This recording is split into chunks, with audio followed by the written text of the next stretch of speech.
दोस्तों, आज की ये गौतम बुद्ध की कहानी आपके जीवन के लिए बेहद खास है। जो जीवन हम लोग जी रहे हैं, क्या वही जीवन की असली सच्चाई है या कुछ और? तो चलिए जानते हैं भगवान बुद्ध के जीवन से प्रेरित इस छोटी सी कहानी के माध्यम से। दोस्तों, वैसे तो बुद्ध के संग सबके लिए खुले रहते थे। बुद्ध संघ का अर्थ है जो भी व्यक्ति बौद्ध भिक्षु बनकर बुद्ध के साथ रहना चाहता हो, बौद्ध की शरण में आना चाहता हो।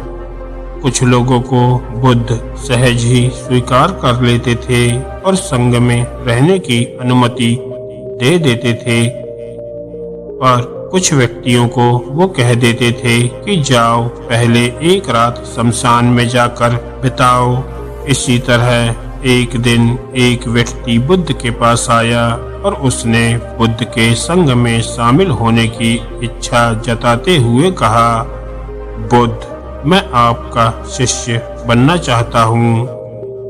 बुद्ध ने कहा, तुम्हें मेरा शिष्य बनने के लिए एक दिन पूरा शमशान में बिताना होगा और वहाँ तुम जो भी देखोगे, जो भी महसूस करोगे, मुझे आकर बताना होगा।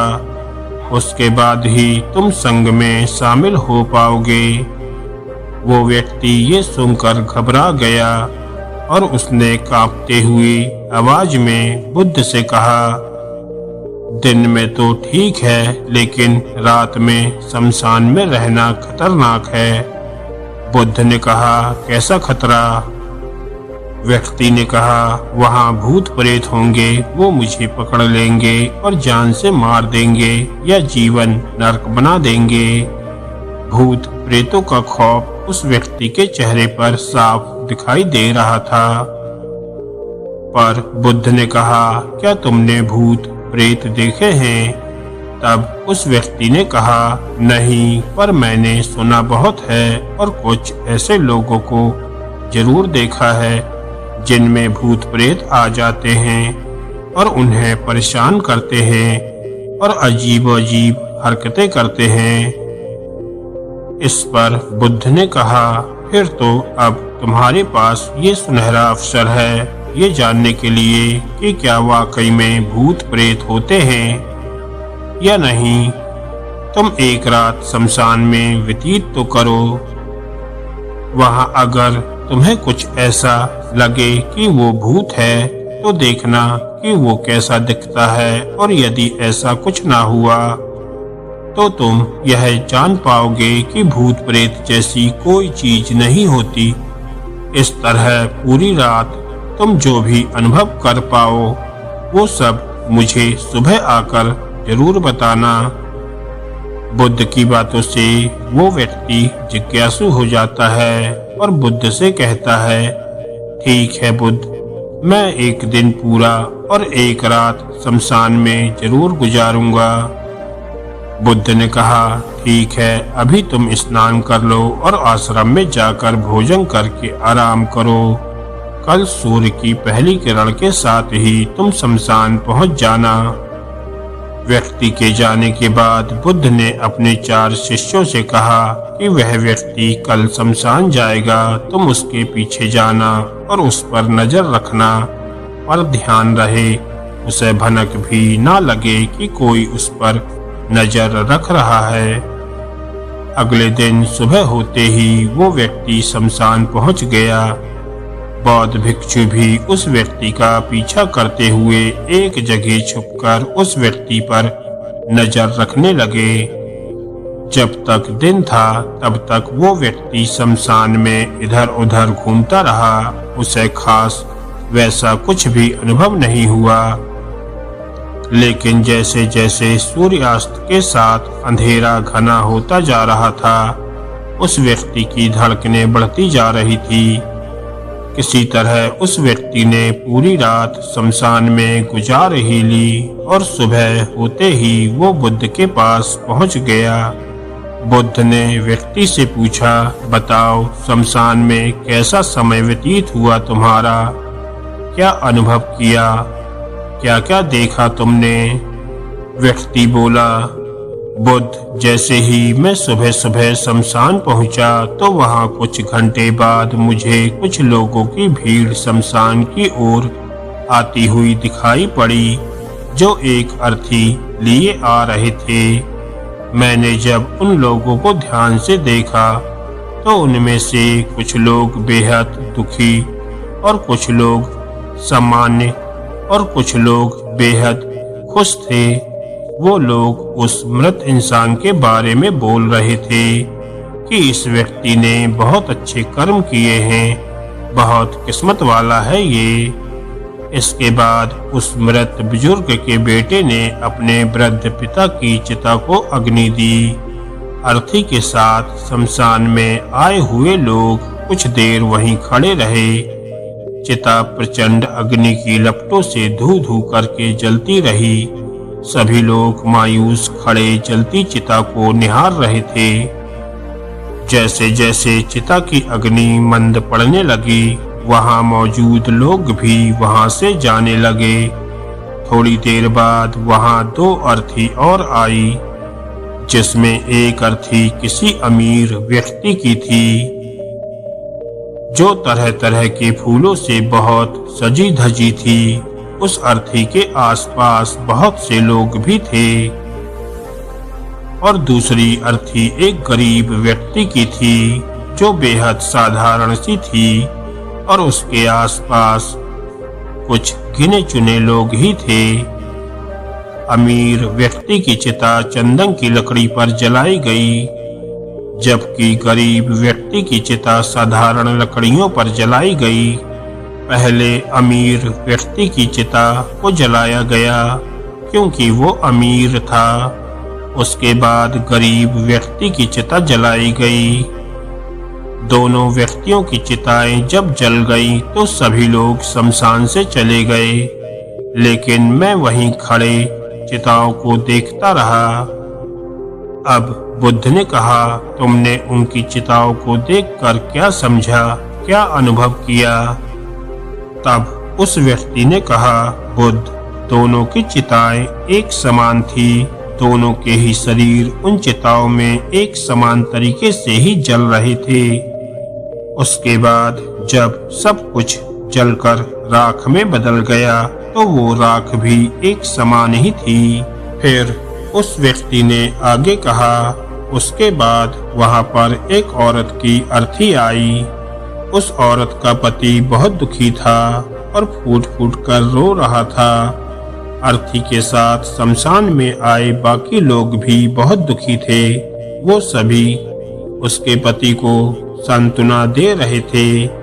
हे बुद्ध, मैंने उसमें देखा कि बहुत से लोग काफी ज्ञानी थे। वो ज्ञान की बातें कर रहे थे। मैंने ध्यान से उनकी बातों को सुना तो वो बोल रहे थे कि अर्थी की सवारी करते हुए मृत होकर एक दिन तो सबको यहाँ आना ही है। जीवन में इंसानियत और परोपकार से जीना चाहिए। अधर्म कर्म से दूर रहना चाहिए। किसी को कभी कष्ट नहीं देना चाहिए। धन के पीछे हमेशा भागकर जो हम अपने जीवन का सुख चैन गवा बैठते हैं और अंत में जो भी धन इकट्ठा करते हैं वो सब कुछ तो यहीं धरे का धरा रह जाता है। फिर उस व्यक्ति ने आगे कहा, उसके बाद शमशान में कोई अर्थी नहीं आई। इस पर बुद्ध ने पूछा कि तुम सारी रात वहां रहे तो क्या कोई भूत प्रेत तुम्हें दिखाई दिया? तब वह व्यक्ति बोला, नहीं, वहां मुझे कोई भूत प्रेत दिखाई नहीं दिया। हालांकि मन में एक डर तो था, पर सच कहूं तो पूरी रात मैं अपने आप से ही डरता रहा। कभी हवाओं से हिलने वाले पत्तों की आवाजों से डरता रहा तो कभी वहां आसपास मौजूद जीव जंतुओं की आवाजों से डरता रहा। सारी रात सहमा रहा, लेकिन पूरी रात में मुझे कोई भूत प्रेत नजर नहीं आया। तब बुद्ध ने उस व्यक्ति से कहा, ठीक है, अब तुम जाओ और आश्रम में आराम करो। कल फिर तुम्हें पूरा एक दिन और रात शमशान में बिताना होगा। अब वो व्यक्ति ये सुनकर बोला, आप कैसी बात कर रहे हो? आपके ही कहने पर आज पूरा दिन और पूरी रात मैं शमशान में पड़ा रहा। वो समय मैंने कैसे काटा है ये मैं ही जानता हूँ। अब मैं दोबारा वहाँ नहीं जाऊँगा। तब बुद्ध ने कहा, देखो, जो खास चीज तुम्हें वहाँ जाकर मिलनी है वो तुम्हें अभी तक नहीं मिली है। जब तक वो चीज तुम्हें नहीं मिल जाती मैं तुम्हें संग में शामिल नहीं कर सकता हूँ। तुम एक दिन और वहाँ रुको, तुम्हें वो अवश्य मिल जाएगी। व्यक्ति बोला, ठीक है बुद्ध, मैं कल एक दिन और एक रात और व्यतीत कर लूंगा शमशान में। अगले दिन सुबह वो व्यक्ति बुद्ध का आशीर्वाद लेकर फिर से शमशान पहुंचा और एक पूरा दिन और रात बिताकर वो व्यक्ति अगली सुबह फिर बुद्ध के पास आ पहुंचा। लेकिन इस बार उस व्यक्ति के चेहरे पर एक अलग ही तेज था, एक अलग ही खुशी झलक रही थी, मानो उसे वो मिल गया हो जिसके लिए बुद्ध ने उसे भेजा था। लेकिन बुद्ध उसके मुंह से सुनना चाहते थे, इसलिए बुद्ध ने एक ही सवाल पूछा कि क्या तुम्हें वो चीज मिली? तब वह व्यक्ति बोला, हाँ बुद्ध, मुझे वो चीज मिल गई।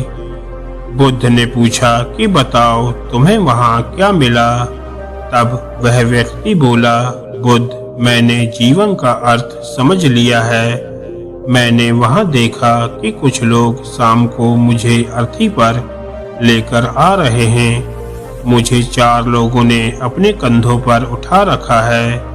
मेरे पीछे 15-20 लोग रोते बिलखते चल रहे हैं। मेरे पिता अर्थी के आगे आगे चल रहे हैं और कुछ लोग राम नाम सत्य बोलते हुए मेरे ऊपर फूल फेंक रहे हैं। मेरे सभी रिश्तेदार बहुत दुखी हैं। भीड़ में मौजूद कुछ लोग तो सिर्फ दुखी होने का नाटक कर रहे हैं। कुछ लोग मेरे पिता को सांत्वना दे रहे हैं। तभी कुछ देर बाद मेरी अर्थी को जमीन पर रख दिया गया और मेरे शरीर को उठाकर चिता पर लिटा दिया गया। मैं ये सब दृश्य अर्थी पर लेटे हुए देख रहा था। मैंने उस अर्थी से उठना चाहा पर उठ नहीं सका। मैं सांस लेना चाहता था पर सांस नहीं ले पा रहा था। मैं पूरी तरह से असमर्थ और विकलांग की तरह हो गया था क्योंकि मेरे अंदर सांस नहीं थी। मैं अपने पिता को गले लगाना चाहता था लेकिन मैं उठ नहीं सकता था। मैं भाई को गले लगाकर ये कहना चाहता था कि तुम अपना और माता पिता का ध्यान रखना। घर व परिवार की जिम्मेदारी अब तुम्हारे ऊपर है, इसे बाखूबी निभाना। इससे मेरी आत्मा को शांति मिलेगी। कुछ समय बाद मेरा मुंह कपड़े से ढक दिया गया और शरीर के ऊपर कई लकड़ियां रख दी गईं। मुझे अब कुछ भी दिखाई नहीं दे रहा था। फिर उसके बाद मुझे अत्यंत गर्मी महसूस हुई। मुझे एहसास हुआ कि मुझे अब जलाया जा रहा है। धीरे धीरे लकड़ियों के साथ साथ मेरा पूरा शरीर जलने लगा। मेरा दम घुट रहा था। मैं उठना चाहता था। आखिर अग्नि ने प्रचंड रूप ले ही लिया और धीरे धीरे मैं भी उस अग्नि में पूरी तरह खो गया। पूरी रात मैं खुद को ऐसा ही जलता देखता रहा। मैंने देखा कि अंतिम रूप में एक राख बन चुका हूँ। उस पूरी रात न तो मैं डरा न ही मुझे डर का एहसास हुआ। जब आंखें खुली तो एक तीव्र रोशनी मेरी आंखों पर पड़ी। मैंने देखा कि ये तो मैं हूँ, वो भी शरीर के साथ। मुझे बहुत खुशी का अनुभव हुआ। उसके बाद मेरे मन से न जाने कितने ही भ्रम समाप्त हो गए और मैं आपके पास आ गया। तब बुद्ध मुस्कुराए और बोले कि तुम अब संघ में शामिल हो सकते हो, क्योंकि तुमने अब ज्ञान रूपी उस बीज को प्राप्त कर लिया है जिसमें शरीर को भूलकर स्वयं को जानने की इच्छा होती है।